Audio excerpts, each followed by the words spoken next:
Hello friends, welcome back to my YouTube channel. Friends, आज की इस वीडियो में हम बात करने वाले हैं ब्रह्म मुहूर्त के बारे में। दोस्तों, अक्सर आपने बड़े बुजुर्गों से कहते सुना होगा कि सुबह जल्दी उठो। उन लोगों का कहना है कि सुबह जल्दी उठ के पूजा पाठ और मेडिटेशन करना चाहिए। क्या आप जानते हैं कि बड़े बुजुर्ग ब्रह्म मुहूर्त को इतना खास क्यों मानते हैं? आज के इस वीडियो में आपके सभी सवालों के जवाब मिलने वाले हैं कि ऐसी क्या खास बात है कि इस ब्रह्म मुहूर्त के समय को दिन के किसी भी समय से बिल्कुल अलग बनाती है। दोस्तों, वीडियो में आगे बढ़ने से पहले आपसे एक छोटी सी रिक्वेस्ट है। अगर आपने मेरे चैनल को अभी तक सब्सक्राइब नहीं किया तो प्लीज वीडियो को लाइक करके चैनल को सब्सक्राइब कर दें, क्योंकि हम आपके लिए इस तरह के कंटेंट लाते रहते हैं। आपका ज्यादा समय न लेते हुए चलिए वीडियो को स्टार्ट करते हैं। हिंदू धर्म से जुड़े वेद, पुराणों और शास्त्र में ब्रह्म मुहूर्त को बेहद खास और शुभ माना गया है। रात्रि के अंतिम पहर के बाद और सूर्योदय से ठीक पहले का जो समय होता है उसे ब्रह्म मुहूर्त कहा जाता है। ब्रह्म मुहूर्त का अर्थ होता है परम तत्व यानी परमात्मा, और मुहूर्त यानी समय। इस तरह ब्रह्म मुहूर्त को देवताओं का समय माना जाता है। वैसे तो सूर्य हमेशा आपके सिर के ऊपर ही होता है, लेकिन जब मैं कहता हूँ कि सूर्य ठीक आपके सिर पर है तो इसका मतलब है उस समय वह आपके सिर पर लंबवत होता है। उस समय यह एक विशेष तरीके से काम करता है। अब सवाल आता है कि इस समय में हम क्या करें? इस समय में हम ध्यान करें या क्रिया करें, इससे कोई फर्क नहीं पड़ता कि आप क्या करें। इस समय में आपको वही करना चाहिए जिसमें आपको दीक्षित किया गया है। दरअसल दीक्षा का मतलब यह नहीं है कि आपको कोई क्रिया सिखाई गई हो। इसका मतलब है कि क्रिया से आपके सिस्टम को परिचित कराकर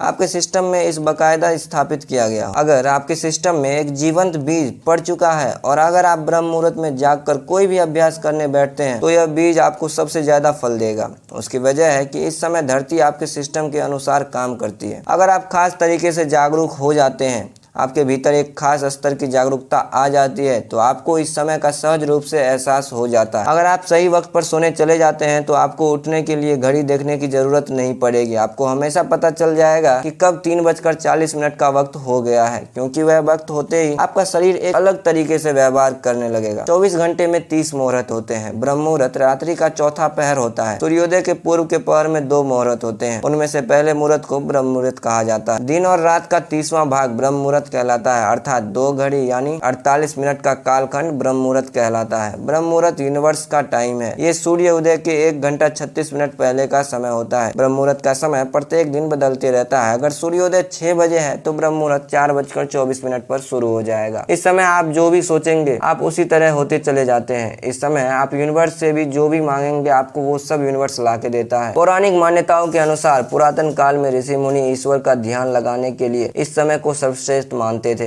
कहा जाता है कि ब्रह्म मुहूर्त में वातावरण में सकारात्मक ऊर्जा का वास होता है। इस समय किए गए सभी कार्यों में सिद्धि मिलती है।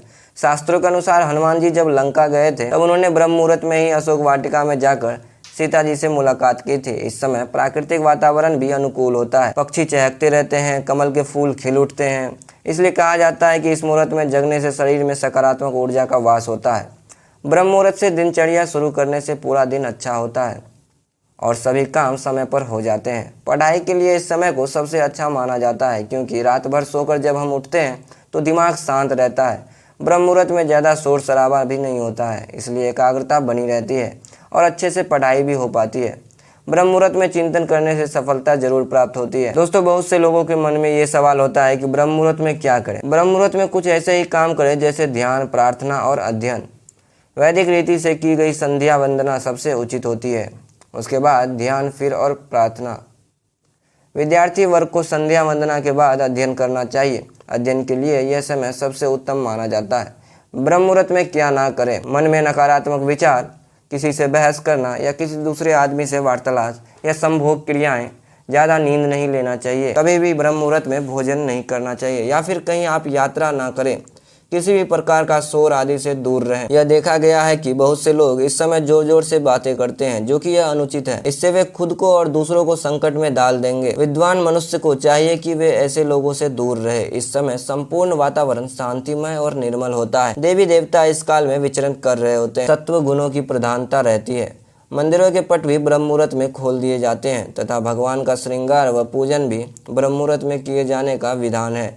जल्दी उठने में सौंदर्य, बल, विद्या और स्वास्थ्य की प्राप्ति होती है। यह समय ग्रंथ रचना के लिए उत्तम माना गया है। वैज्ञानिक शोधों से ज्ञात हुआ है कि ब्रह्म मुहूर्त में वायुमंडल प्रदूषण रहित होता है। इसी समय वायुमंडल में ऑक्सीजन की मात्रा सबसे अधिक होती है, जो फेफड़ों की शुद्धि के लिए महत्वपूर्ण होती है। शुद्ध वायु मिलने से मन मस्तिष्क भी स्वस्थ रहता है। ऐसे समय में शहर की सफाई नहीं करनी चाहिए।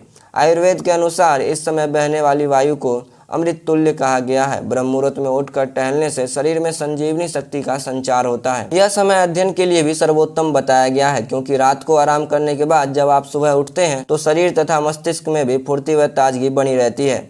सुबह ऑक्सीजन का लेवल भी सबसे ज्यादा होता है, जो मस्तिष्क को अतिरिक्त ऊर्जा प्रदान करती है, जिसके चलते अध्ययन की गई बातें स्मृति कोश में आसानी से चली जाती है और हमें काफी समय तक वो बातें यादें रहती। दोस्तों आज की वीडियो बस यहीं तक। दोस्तों ब्रह्म मुहूर्त से जुड़ी बातें कैसी लगी? अगर आपके मन में अब भी कोई सवाल या सुझाव है तो नीचे कमेंट करके जरूर बताइएगा। आपका बहुमूल्य समय देने के लिए बहुत बहुत धन्यवाद। Wish you all the very best. जय हिंद।